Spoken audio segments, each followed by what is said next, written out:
নমস্কার বন্ধুরা, জবাব রেসা নিউজ শেয়ারের পক্ষ থেকে তোমাদের সকলকে জানাই স্বাগত। তো বন্ধুরা, আজকে তোমাদের সাথে কথা বলবো ওয়াটার ডিপার্টমেন্টের পক্ষ থেকে বের হওয়া সম্পূর্ণ একটি নতুন ইনফরমেশন নিয়ে তোমাদের সাথে কথা বলবো, যেখানে তোমরা দেখতে পাবে প্রায় 6000 শূন্যপদে তোমাদেরকে নিয়োগ করা হচ্ছে। অর্থাৎ হিউজ একটি ভ্যাকেন্সি, একদম নতুন একটি নোটিফিকেশন, যেখানে 6000 পোস্টে নিয়োগ হচ্ছে এবং ক্লার্ক পোস্টে তোমাদেরকে নিয়োগ করা হচ্ছে। খুবই ভালো সুযোগ রয়েছে। যাদের বেসিক উচ্চ মাধ্যমিক পাশ করা রয়েছে তারা কিন্তু অবশ্যই এখানে আবেদন করতে পারবে এবং রাজ্যের 23 জেলার যে কোনো প্রান্ত থেকেই, ছেলে হোক কিংবা মেয়ে, প্রত্যেকেই তোমরা অ্যাপ্লিকেশন জানাতে পারবে। অ্যাপ্লিকেশন করতে কাউকে কোনো পয়সাই খরচ করতে হবে না। তোমরা সরাসরি বিনামূল্যে আবেদন করতে পারবে এবং এই ভিডিওর মাধ্যমে তোমাদের সেই বিষয়ে A to Z আলোচনা করব এবং কিভাবে অ্যাপ্লিকেশন করবে সেই অ্যাপ্লাই প্রসেসটিও ভিডিওর মধ্যে দিয়ে তোমাদেরকে দেখানো হবে। তো চলো সেই সম্পর্কে বিস্তারিত জেনে নেব, কিন্তু ডিটেলস বলার আগে তোমাদের প্রত্যেকের কাছে একটাই রিকোয়েস্ট, যে যারা এখনো আমাদের এই চ্যানেলটিকে সাবস্ক্রাইব করোনি তারা ঝটপট চ্যানেলটিকে সাবস্ক্রাইব করে পাশে থাকা বেল আইকনটি ক্লিক করে দিও, যাতে করে পরবর্তী সমস্ত ইনফরমেশন পেয়ে যেতে পারো। তো চলো বন্ধুরা, দেরি না করে এবার অফিসিয়াল নোটিশ নিয়ে ডাইরেক্ট বিস্তারিত আলোচনা তোমাদের সাথে শুরু করব। তো দেখো, তোমাদেরকে এখানে যে পোস্টে নিয়োগ করা হচ্ছে ইউডিসি, মানে তোমাদের পোস্টের নাম হচ্ছে আপার ডিভিশন ক্লার্ক, তাই তো।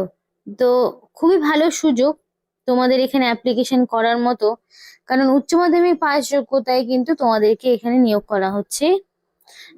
এবং এখানে আরো বিভিন্ন ধরনের পোস্ট তোমরা ধীরে ধীরে দেখতে পাবে। আপাতত শুধুমাত্র ইউডিসি পোস্টে নিয়োগ হচ্ছে। তো অ্যাপ্লিকেশন করতে গেলে এখানে www.iwai.nac.in এই অফিসিয়াল ওয়েবসাইটে তোমাদের যেতে হবে এবং এখান থেকে তোমরা যে অফিসিয়াল নোটিফিকেশনটি, সেই নোটিশটিও তোমরা ডাউনলোড করতে পারবে। এবং এখানে দুভাবে অ্যাপ্লিকেশন করা যাবে। তোমরা চাইলে অনলাইন অ্যাপ্লিকেশন করতে পারো, আবার অফলাইনের মাধ্যমেও অ্যাপ্লিকেশন করার সুযোগ রয়েছে। অফলাইনের মাধ্যমে যদি অ্যাপ্লিকেশন করতে হয় তাহলে তোমাদের রেজিস্টার পোস্ট বা স্পিড পোস্টের মাধ্যমে অ্যাপ্লিকেশন করতে হবে। তো তোমাদের সমস্ত রকম ডকুমেন্টারি যে জিনিসগুলো হয়, মানে ধরো সেলফ অ্যাটেস্টেড কপি থেকে শুরু করে সবটাই রেজিস্টার পোস্ট অথবা স্পিড পোস্টের মাধ্যমে তোমাদেরকে পাঠাতে হবে। এবং নোটিফিকেশন, তোমাদের নোটিফিকেশনের ডেট অনুযায়ী, নোটিফিকেশনটা যেহেতু তোমাদের 1 মে বেরিয়েছে এবং সেখান থেকে তোমাদের 45 দিন পর্যন্ত সময় রয়েছে। অর্থাৎ তোমরা জুন মাসের 14 তারিখ পর্যন্ত অ্যাপ্লিকেশন করার সুযোগ পাচ্ছ।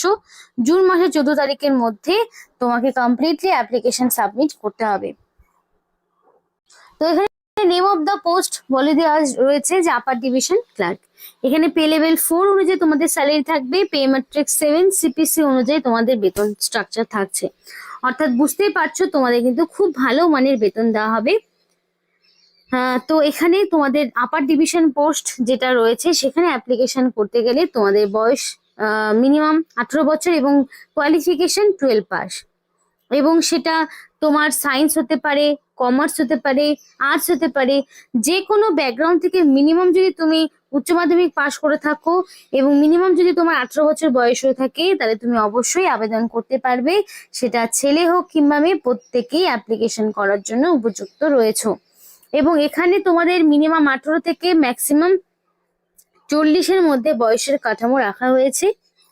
এবং আপার এজ লিমিটে তোমাদের বয়সের ছাড় থাকবে, অর্থাৎ ওবিসি প্রার্থী হয়ে থাকলে 3 বছরের ছাড় পাবে।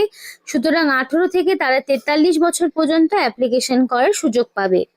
আর যদি এসসি এসটি হয়ে থাকো তাহলে তোমরা 5 বছরের ছাড় পাবে। সুতরাং তোমরা 18 থেকে 45 বছর পর্যন্ত অ্যাপ্লিকেশন করার সুযোগ পাচ্ছ। এবং তোমাদের সমস্ত রকম হিসেব কিন্তু 1/1/2026 অনুযায়ী তোমাদের বয়স বলো, এডুকেশনাল কোয়ালিফিকেশন বলো, সবটাই ক্যালকুলেট করে দেখা হবে। তো এটা হচ্ছে application form. First of all তোমাকে লিখতে হবে তুমি কোন পোস্টের জন্য আবেদন করছো। তো UDC upper division clerk short ফর্মে লিখতে পারো অথবা ফুল ফর্মে। এবার আরেকটা বিষয় তোমাদেরকে বলতে চাই বন্ধুরা, যে তোমরা কোন ডিস্ট্রিক্ট থেকে ভিডিওটি দেখছো অবশ্যই আমাদেরকে কমেন্ট করে জানাও। আর আজকে যে নোটিফিকেশনটা নিয়ে কথা বলছি সেটা কিন্তু সম্পূর্ণ সেন্ট্রাল গভর্নমেন্ট জব। তো এখানে কিন্তু তোমাদের অ্যাপ্লিকেশন করার দারুণ স্কোপ রয়েছে, যেখানে সরাসরি ডকুমেন্ট ভেরিফিকেশন এবং ওয়াক ইন ইন্টারভিউ দিয়ে নিয়োগ করা হচ্ছে। তাই অবশ্যই তোমরা তোমাদের ডিস্ট্রিক্টের নাম আমাদেরকে কমেন্ট করে জানাও, কারণ ডিস্ট্রিক্ট ওয়াইজ নিয়োগ হচ্ছে ঠিকই, কিন্তু কোন জেলায় এক্স্যাক্টলি কতগুলো ভ্যাকেন্সি রয়েছে সেই ডিটেলস যদি তোমাদের জানতে হয়, তাহলে অবশ্যই তোমাদেরকে ডিস্ট্রিক্টের নাম আমাদেরকে কমেন্ট বক্সে কমেন্ট করে জানাতে হবে। এবং যে ডিস্ট্রিক্ট থেকে যত বেশি কমেন্ট আসবে, যে ডিস্ট্রিক্টের নাম যত বেশি কমেন্টে থাকবে, সেই ডিস্ট্রিক্টের ইনফরমেশন সবার আগে থাকবে। তো সেইভাবেই তোমাদেরকে ইনফরমেশন প্রোভাইড করার চেষ্টা করব।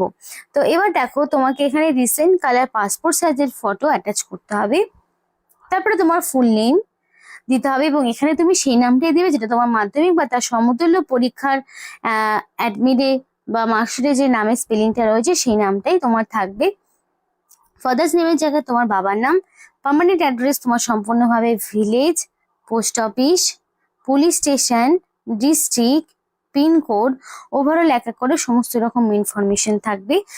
একদম অ্যাড্রেস প্রুফ হিসেবে আধার কার্ড কিংবা ভোটার আইডির মধ্যে যে কোনো একটি ডকুমেন্টস তুমি দিতে পারো। এবার অ্যাড্রেস ফর কোরেসপন্ডেন্স অ্যাড্রেস হিসেবে সেম ভাবে তুমি যাদের ডিফারেন্ট সে ডিফারেন্ট ইনফরমেশন ইনপুট করবে, আর যাদের সেম তারা সেম ইনফরমেশন ইনপুট করবে। এরপরে থাকলো পরে date of birth.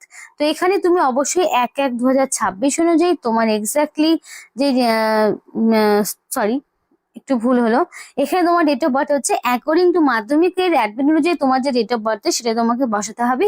Gender mail ফিমেলের মধ্যে যে কোনো একটি ক্যাটাগরি যেটার মধ্যে তুমি পড়ছো সেটা তুমি অবশ্যই ঠিক করবে। রিলিজিয়ান যে কোনো হতে পারে, ন্যাশনালিটি অবশ্যই ইন্ডিয়ান হতে হবে, কারণ কি ইন্ডিয়ান সিটিজেনশিপ ছাড়া তোমরা কিন্তু আবেদন করতে পারবে না। এবার তোমার ডোমিসাইল মানে স্টেটের নাম তোমাকে দিতে হবে, এবং category SC ST OBC ex serviceman physical handicap কোনটার মধ্যে তুমি পড়ছো তোমাকে সেটা মেনশন করতে হবে। যদি জেনারেল হয়ে থাকো তাহলে তো কোনো সার্টিফিকেট প্রোভাইড করতে হচ্ছে না, কিন্তু যদি তোমরা এই সমস্ত ক্যাটাগরির মধ্যে পড়ো তাহলে তোমাকে ভ্যালিড সার্টিফিকেট আপলোড করতে হবে। এবার যদি এক্স সার্ভিসম্যান হয়ে থাকো তাহলে সেই ডিটেলস তোমাকে দিতে হবে, না হলে এটা পূরণ করবে না। মেইল আইডি অবশ্যই ভ্যালিড দেবে, কারণ কি সিলেকশন প্রসেসের সমস্ত ইনফরমেশন তুমি তোমার মেইল আইডির মাধ্যমেই পাবে। টেলিফোন নাম্বার অবশ্যই দেবে, মোবাইল নাম্বার যদি থাকে এক্সট্রা, মানে মোবাইল নাম্বার তো অবশ্যই দিতে হবে, টেলিফোন নাম্বারটা অপশনাল। তো মোবাইল নাম্বারটা দেওয়ার পরে তোমাদের এখানে এডুকেশনাল কোয়ালিফিকেশনের ঘরে তোমার সম্পূর্ণ ঘরটি পূরণ করতে হবে। ফার্স্ট অফ অল থাকবে মাধ্যমিকের ইনফরমেশন, দেন উচ্চ মাধ্যমিক, তারপরে গ্রাজুয়েশন, এক এক করে সমস্ত রকম ইনফরমেশন গুলো তোমাকে প্রোভাইড করতে হবে। এক্সপিরিয়েন্স যদি থাকে দেবে, যদি না থাকে দেওয়ার প্রয়োজন নেই। তো এইভাবেই তোমাকে লাস্টের দিকে তোমাকে একটা সিগনেচার করতে হবে, অবশ্যই রানিং হ্যান্ডরাইটিং এ ফুল সিগনেচার করবে, ডেটের জায়গায় ডেট আর প্লেসের জায়গায় প্লেস দিয়ে অ্যাপ্লিকেশন ফর্মটি পূরণ করবে, এবং এর সাথে কিছু যাবতীয় ডকুমেন্টস তোমাকে অ্যাটাচ করতে হবে। এবং সেই ডকুমেন্টস গুলো কি কি সেটা একবার বলি। মাধ্যমিক বা তার সমতুল্য পরীক্ষার অ্যাডমিট তোমাকে দিতে হবে এজ প্রুফ হিসাবে। এবার দেখো, যদি তুমি এবার যেই সমস্ত ক্যাটাগরির মধ্যে তুমি পড়ে থাকো, যদি এসসি এসটি ওবিসির মধ্যে হয় তাহলে সেই কাস্ট সার্টিফিকেট তোমাকে দিতে হবে। অল এডুকেশনাল কোয়ালিফিকেশনের ডকুমেন্ট, যেমন ধরো মাধ্যমিকের অ্যাডমিট মার্কশিট সার্টিফিকেট, তেমনই আবার উচ্চ মাধ্যমিকের অ্যাডমিট মার্কশিট সার্টিফিকেট। এবার তুমি চাইলে গ্র্যাজুয়েশনটা দিতে পারো, আর না চাইলে অপশনাল রাখতে পারো। তো এক এক করে কিন্তু এভাবে সমস্ত রকম ডকুমেন্টস গুলো দিতে হবে। যদি তোমার এক্সট্রা কোনো রকম ইনফরমেশন থাকে তোমার দেওয়ার মতো তাহলে তুমি দিতে পারো। এভাবে এ টু জেড সমস্ত রকম ডকুমেন্টস গুলোকে সেলফ অ্যাটাস্টেড করবে, সেলফ অ্যাটাস্টেড করে তুমি অ্যাপ্লিকেশন ফর্মের সাথে অ্যাটাচ করে এটা তোমাকে পাঠাতে হবে নির্দিষ্ট সময়ের মধ্যে। এবং এই ডকুমেন্টস গুলো এবার অরিজিনাল তোমাকে সঙ্গে করে নিয়ে যেতে হবে, যখন তোমার ডকুমেন্ট ভেরিফিকেশন হবে তখন কিন্তু তোমাকে অরিজিনাল ডকুমেন্টস গুলো সঙ্গে করে নিয়ে যেতে হবে। তো আশা করি বুঝতে পেরেছো। যদি তারপরেও কোনো রকম জিজ্ঞাসা থাকে অবশ্যই কমেন্ট বক্সে কমেন্ট করতে পারো, যদি তোমার এই পোস্ট রিলেটেড কোনো রকম ডকুমেন্ট ডিটেলস জানার হয়। তো দেখো, এখানে বেসিক্যালি তোমাদের আপার ডিভিশন ক্লার্ক পোস্টে নিয়োগ হচ্ছে, তো ক্লার্কের যে কাজগুলো হয় সেগুলোই তোমাদের করতে হবে। ওয়াটার ডিপার্টমেন্টের আপার ডিভিশন ক্লার্ক, যদি সেই সম্পর্কে ডিটেলস জানতে হয় যে দিদি কি কাজ করতে হবে, তাহলে অবশ্যই কমেন্ট বক্সে জানাও, তাহলে ডিটেলস ওয়ার্কের যে ডিটেলস গুলো সেটা তোমাদেরকে আলাদা করে প্রোভাইড করব। তো এখানে আজকের মতো ভিডিওটি শেষ করছি। ভিডিওটি যদি তোমাদের ভালো লেগে থাকে অবশ্যই লাইক করো, এবং আমাদের এই চ্যানেলটিকে সাবস্ক্রাইব করে রেখো, আর পাশে থাকা বেল যে বাটনটি রয়েছে সেটা অল করে রেখো, যাতে করে সমস্ত রকম ইনফরমেশন গুলো তোমরা পেয়ে যেতে পারো। এখন কিন্তু নতুন ভাবে প্রচুর চাকরির ইনফরমেশন তোমরা মানে আগামীতে পেতে চলেছো। তাই একটিও যাতে তোমাদের মিস না হয় তাই জন্য তোমাদের বলছি, অবশ্যই আমাদের এই নতুন এই চ্যানেলটির সাথে থেকো, পাশে থেকো। আর ভিডিওটি সম্পূর্ণ দেখার জন্য তোমাদের সকলকে জানাই অসংখ্য ধন্যবাদ।